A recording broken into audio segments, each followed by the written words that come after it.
I love going to the butcher shop because there's a variety of meats to choose from and they can trim and tie it however you like. That way it's ready for the kitchen. I'm Lauren Fury, now we're cooking.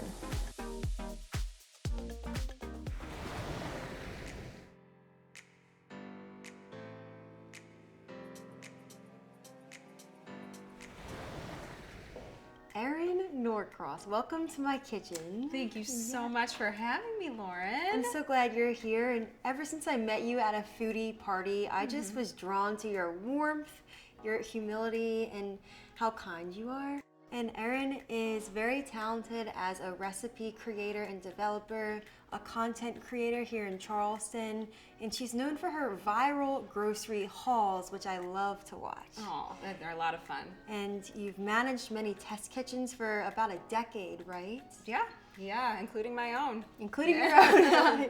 And so we're gonna do pork chops with apple slaw and a little mustard pan sauce to bring it all together. That sounds delicious. Our first ingredient today is celery and its leaves. Would you like to add that? Sure. Our thinly sliced celery. And we sliced it on the diagonal because it's visually appealing.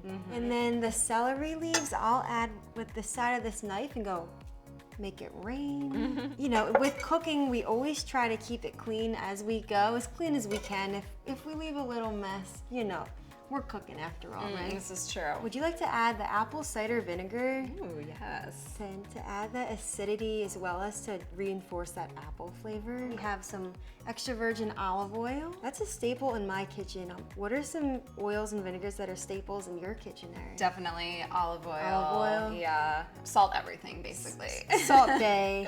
Yes. These are chives, chopped real nice. We have some honey. Erin, if you'll just measure with your heart, I'll tell you when. Just about then is perfect. Okay. And I'll add a pinch of salt to bring out the flavors of everything that we're using. And so do you want to do a couple pinches of cracked black pepper?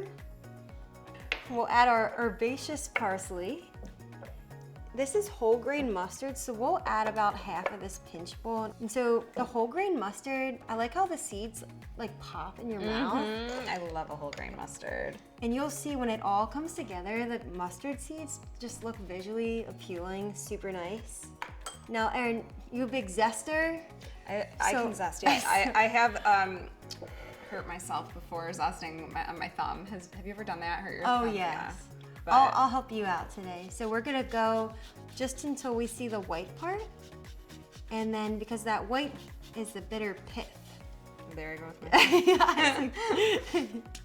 I feel like a little goes a long way with the zest. Oh yeah, a little goes a long way. And we'll do the juice of half the lemon too to add some acidity. You ever roll your lemons out? And we can just cut this in half, and then if you would like to juice this lemon. Sure. Gee, she's strong. Oh my goodness. Do you always have a juicer to match your fruit? So like, that's a great question. That is my one and only juicer, but love it. It's fancy. I might need to get one in every color now. I think you should. So we're gonna start chopping our apples. And so we're just thinly slicing our apples into about 1/4 inch or even thinner if you can pieces. Then they look like half moons or a smiley face. How about them apples? How do you like them apples? And then we're gonna use our knife and make little matchsticks. And so it looks like this, and then you can use your hand. And so what makes you happy about creating all this helpful content for people? I just enjoy bringing flavors together that maybe people don't really think about, or combinations of foods that people that wouldn't come to mind naturally. And I just think I have a knack for that and can be creative with things I already have lying around in my kitchen. So I find joy when I hear that people have made one of my recipes, and it's rewarding. That's the rewarding part for me, is to maybe give somebody some confidence in the kitchen that they didn't have before. I feel like cooking is one of the things that brings everybody together. Definitely. And so being in this field, I think we have the opportunity to do what we love and also do something important at the same time, and to gather people. Absolutely. So would you like to do some mix in here. Sure. And so we're gonna get all these apples and spices and herbs mixed together. Oh, I see that whole grain mustard. Oh, it looks so good. Pretty. The flavors, it smells so good. And I love this slaw because it actually softens as it sits. And then by the time we're done searing our pork, the slaw will be ready to enjoy. That sounds great. I've had this the day after before and even 2 days after, and it was so good. You could even, if you just had the slaw by itself, you could mix like a little tuna salad in there, or chicken salad, and make like, the slaw is the star of the show. It is. Little cheddar cheese cubes in there. Yeah. Whoa. Maybe some like crunchy pecans or Oh candy my pecans. gosh, now we're cooking. Yeah. Shall we? We shall. Okay. Oh yeah, well with some of each. Cheers. Or it's a big bite. We could do it. Yeah, All right. I'm gonna make a mess of myself, but. Wow, that is so That is crunchy. delicious. As the slaw sits, the apples will begin to soften and absorb all the flavors we have in this mixture. So we're gonna let this sit. Let's season our pork and then get it in the pan, make our little pan sauce, and then we will finally get to enjoy everything put together. I can't wait. Let's do this thing.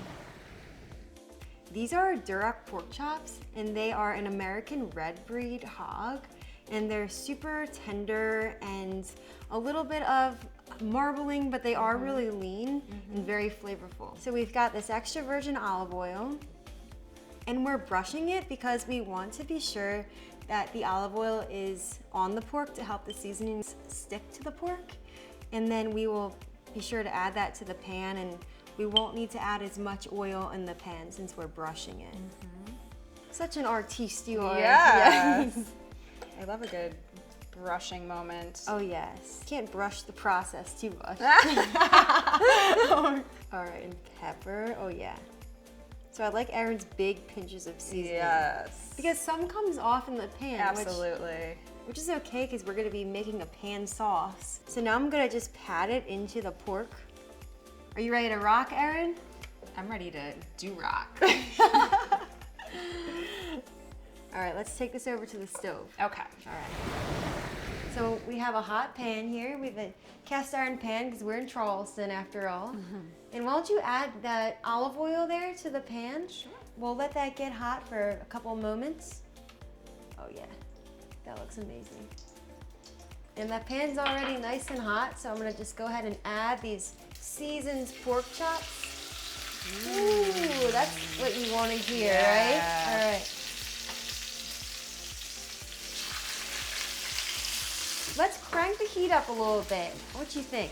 Now we're cooking. Now we're really cooking. Getting piggy with it. Getting piggy with it. Oh my gosh, it never ends. I'm ready to pig out. Me too.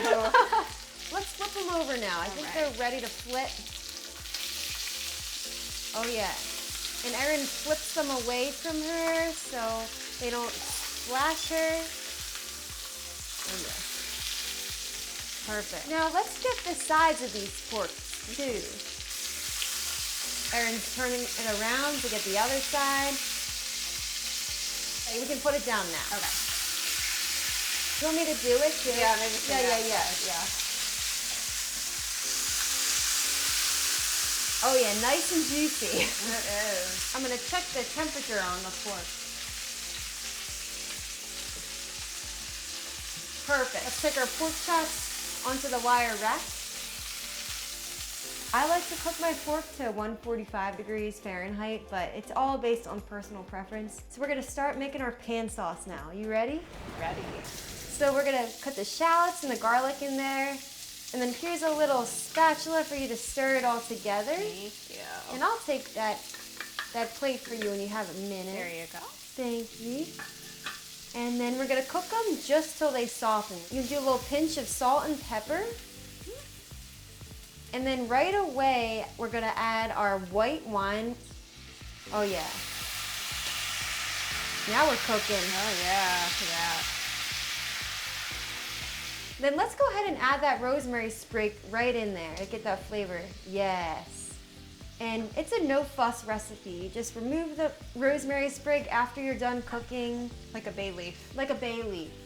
And then Erin, we can go ahead and add our chicken stock. And I'm using a low sodium chicken stock because we want to control the amount of salt that we add to our dish. And I would rather us just add it ourselves so we know how much we're putting in there. And let's also add the rest of that whole grain mustard. And we'll also add that honey, and you can measure with your heart. That's perfect. Yes. And so Erin and I are about ready to serve up this pork with our pan sauce in the apple slaw. All right, Erin, now's the time. We're gonna add our pork chops to the pan. And it's gonna help the pork chops just retain that pan sauce. And I'm gonna add some of this, and we can lower the heat just a little, okay? Thank you. All right, so we're gonna take this last pork chop out of the pan onto the wire grates. We'll let it rest, and now let's plate it up. All right. All right. Erin, I am just dying to try this pork. Let's eat. I'll get some apples. Yeah. And then a pork for you. Thank you so Yes. much. I'll wait for you. All right. So we'll get the apples and then the pork. And then of course I'll cheers you. Cheers. Thank you so much for coming. Thank you so much for having me. I loved every minute. Now the moment of truth. Yes. All right. Here we go.